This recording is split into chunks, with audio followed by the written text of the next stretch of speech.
So what are we looking at here? This is a new 3,800 square foot home. So you can see over there, so that's what we call the ridge board that's going up, because that's going to be a roof that's not actually going to be a second story space. And then up here you can see the second story going up.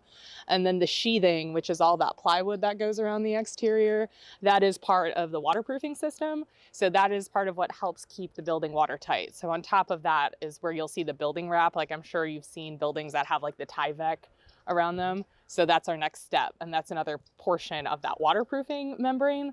So water is probably the worst thing you can get in your house if you're a homeowner and you've had water in it, or even a renter waiting for, your landlord to come in and do it.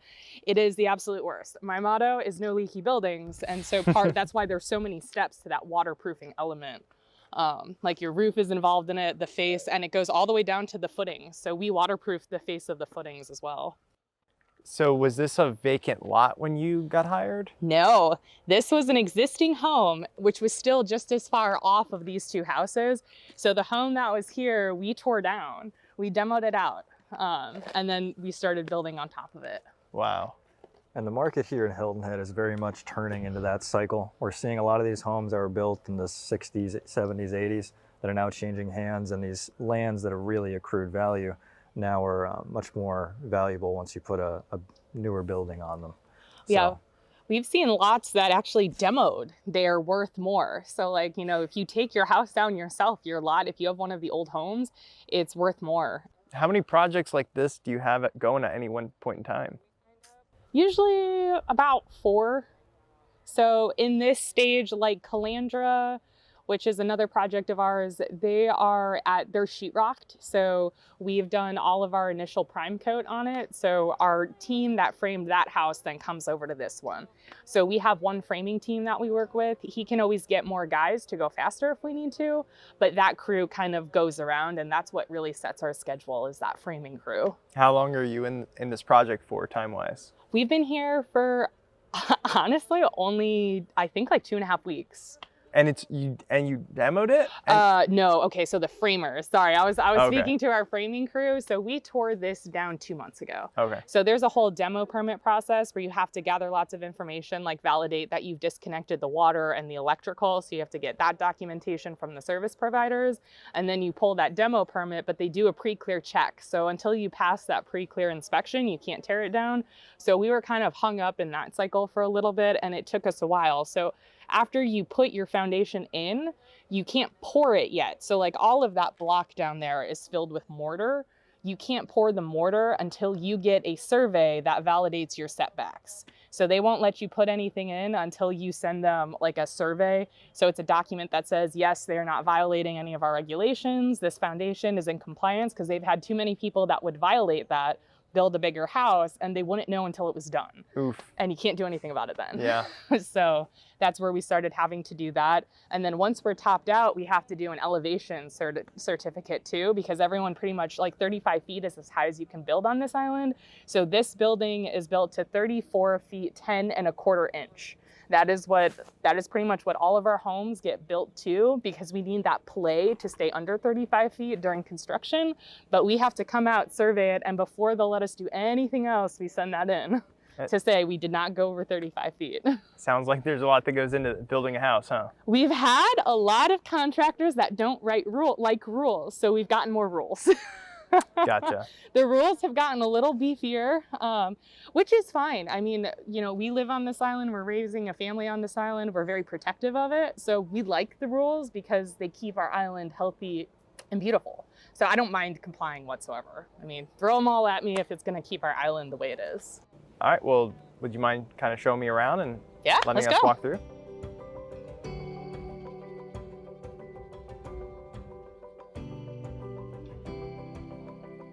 All right, so everyone, of course, be extra careful.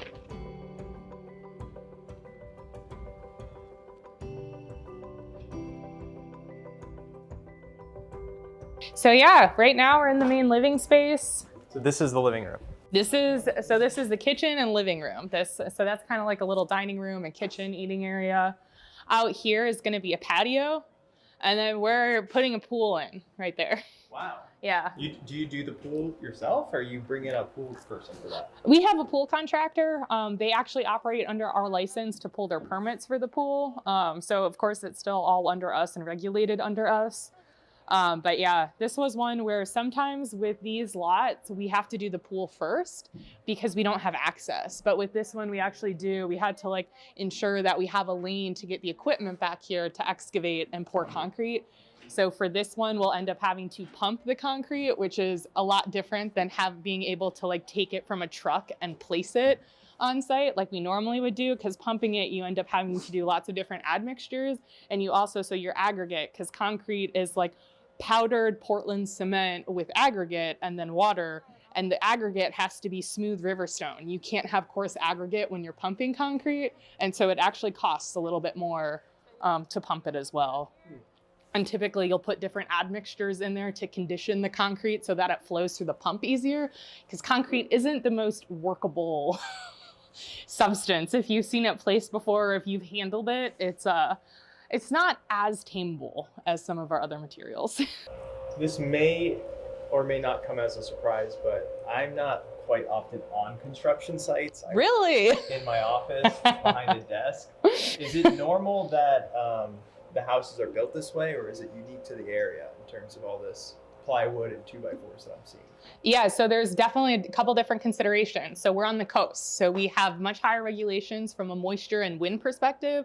We've got hurricanes that come here. So we have to do, like, so up north, you build a home, you don't anchor your roof to your foundations. Down here, we do that. So our roofs for wind uplift, when these hurricanes come and we have wind speeds up to 140 to 180 miles per hour, that wind can come in and up. And that's what we call uplift force. And so around this area, from a structural engineering perspective, we see much more, like that's what we call shear walls. So inside of this building, I think this is going to be our shear wall. And essentially what we do is we put plywood instead of before we put sheetrock up, and it's more of a structural wall. And that's also for wind, for like torsion, for torsion forces.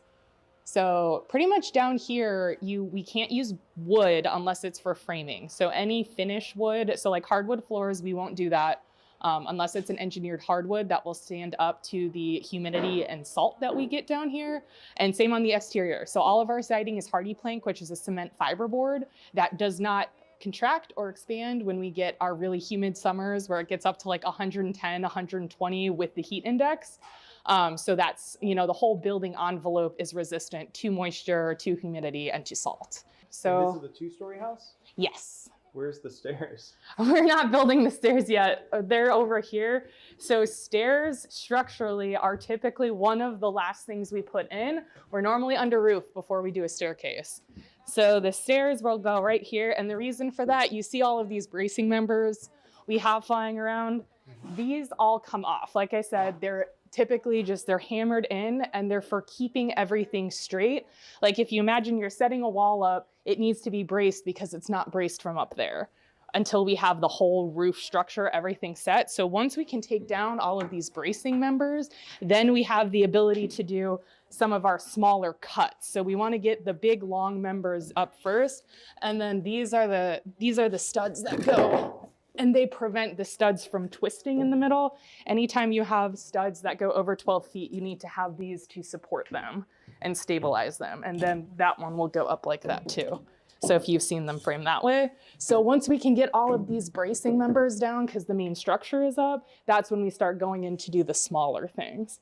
Because if you can imagine, someone doesn't really want to build a staircase ducking and crouching all around here because of how many cuts they have to make. Right. This is our hurricane strapping. This is part of that. So those go up there to keep that held down. This keeps all of this held down all the way down to the foundation that's also strapped to it.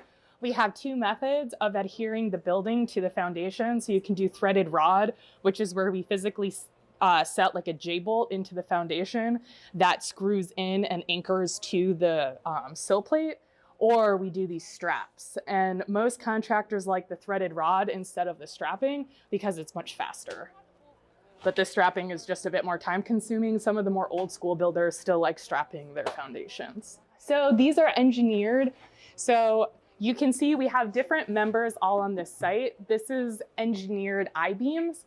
And essentially the deal with these is we can't cut these. So this is kind of like steel. So all of our 2x4s, well, any 2x, so we have 2x6s, like this is a 2x6 house, not a 2x4 house. We can cut any of those as much as we want to fit all of this in. These are engineered, and they get engineered before they get ordered because they have to be built to their lengths and they have to be designed for the building. So those come and then get put up. I'm just curious, what's the difference between a 2x4 and a 2x6 in terms of, like, you said this is a 2x6 house. Why is that? It's because of our wind requirements, it creates a sturdier, more so from a structural engineering capacity, 2x6s can carry a heavier load and they're more stable structurally. So the 2x4s around here, down here, when we have these larger structural requirements, it's kind of similar to being in like a seismic zone. So like if you're building in San Francisco, you're in seismic zone D, which is the highest one we have because of all of their earthquakes. So you have a lot more requirements from a structural perspective because of the seismic activity. I'm sure they only do 2x6 construction. We're kind of in that same thing where we're not like out in the plains where we just get some kind of heavier breezes. We're in hurricane zone. So we really need our buildings to stand up to those. Do you guys get any flooding around here? Yeah, so flood on the island is 13 feet. That is why you see, so right now we are standing 13 feet above sea level. So essentially, yeah. So there are little pockets on the island where you actually are at 13 feet, where your house can be a slab on grade, which saves you a third to a half of your building cost for the foundation system alone, because we don't have to go up with all these masonry piers. So the entire perimeter, you see how that block, it goes all around the perimeter of this home. And then under certain points, like right there, there is a concrete pier, like a masonry pier that supports that column right there. When you're talking about pouring a concrete slab just like that, it's much easier for our guys to go in and pour a slab versus do all of this labor that's involved in placing the block. And so anytime you're in a home that was built within the last 10 years and it's elevated like this, whatever you're standing at is 13 feet above sea level.